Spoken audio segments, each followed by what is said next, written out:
Para ilustrar como os testes de aceitação de GUI podem ser implementados, vamos analisar aqui 3 commits desse repositório, né, com código relativo à implementação de alguns testes simples em cima da aplicação Teaching Assistant.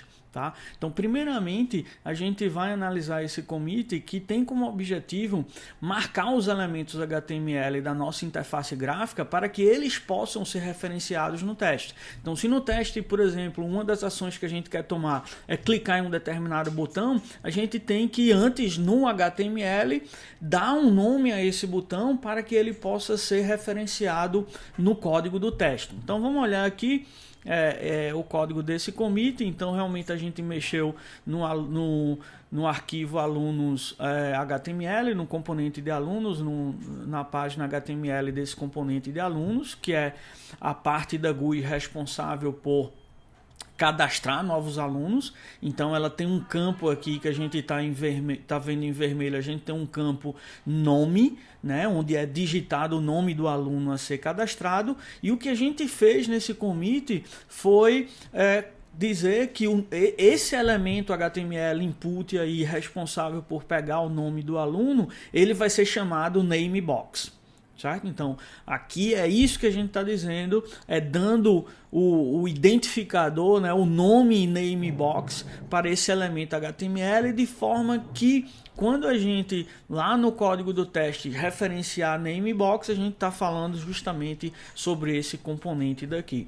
Mais abaixo a gente vê que tem o componente responsável por capturar o CPF do aluno, onde o usuário digita o CPF do aluno, né? Antes ele era essa linha em vermelho aí, onde tinha apenas a informação sobre o componente de input e o que no estado do componente teria que ser setado, na verdade aí o atributo CPF do objeto aluno, tá? E agora a gente adiciona também a propriedade nome, dizendo que agora esse campo daí responsável por capturar o CPF do aluno, esse campo aí vai ser chamado CPF Box. Então, de novo, no código do teste, toda vez que a gente referenciar CPF Box, a gente está referenciando esse objeto HTML daí, né?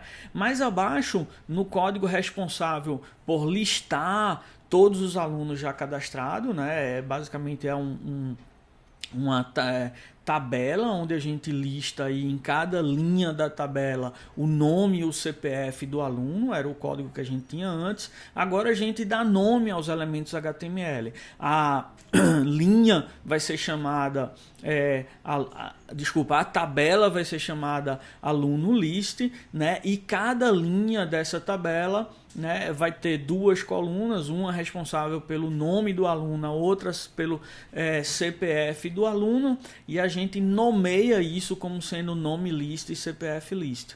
Então, quando a gente referenciar no código do teste CPF list, né, pode ser qualquer um dos CPFs que aparece, dos elementos HTML que representam o CPF que aparece na visualização da lista de alunos. Tá? Então essa é a forma, a primeira coisa que a gente tem que fazer é marcar os elementos HTML que a gente quer referenciar no teste. Tá? Então aí estão marcados alguns nessa página de alunos. No componente como um todo, né, a gente só marcou aqui um elemento HTML, que é essa âncora aqui, que é o link para o componente de alunos. Tá? Então, como a gente no teste vai querer clicar nesse link alunos para ir para a página alunos, é uma das ações que a gente vai colocar lá no teste. Então a gente está dando um nome a ele aqui, dizendo que isso é alunos. Então quando eu referenciar no teste o componente HTML alunos, eu vou estar referenciando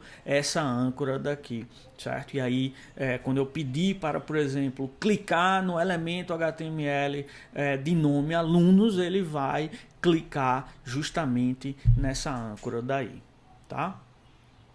Então isso é a marcação do HTML, uma preparação do HTML para que a gente possa automatizar o teste, né? Então vamos ver aqui, além dessa preparação, a gente também ajustou, né, alguns outros arquivos de configuração para permitir a execução dos testes com a ferramenta Cucumber que a gente usa, né? Então aqui em particular só um git ignore dizendo, pedindo para eliminar alguns novos tipos de arquivo, não interessam tanto para a gente, um diretório aqui também, né? E na configuração aqui a gente tem uma configuração do protractor, na verdade, onde a gente identifica algumas características, dizendo que o browser que a gente vai querer exercitar, dizendo onde estão as especificações de features a serem executadas. Então aqui está dizendo, apontando para o diretório e os tipos, a terminação dos arquivos, né, .feature, que representa os arquivos de features que precisam ser executados, tá? E mais outras configurações aqui, tá? O próprio também package.json desse diretório de testes de aceitação, que é um diretório novo onde a gente vai colocar os testes de aceitação, né? A gente seta ele várias dependências para a ferramenta Cucumber e outros pacotes auxiliares que a gente usa nos testes, né? Quando a gente pedir para, por exemplo, rodar os testes da npm test, a gente vai pedir para rodar os testes, ele compila e depois chama o contractor com o arquivo de configuração que a gente viu e chama o protractor com o arquivo de configuração que a gente viu mais acima, tá?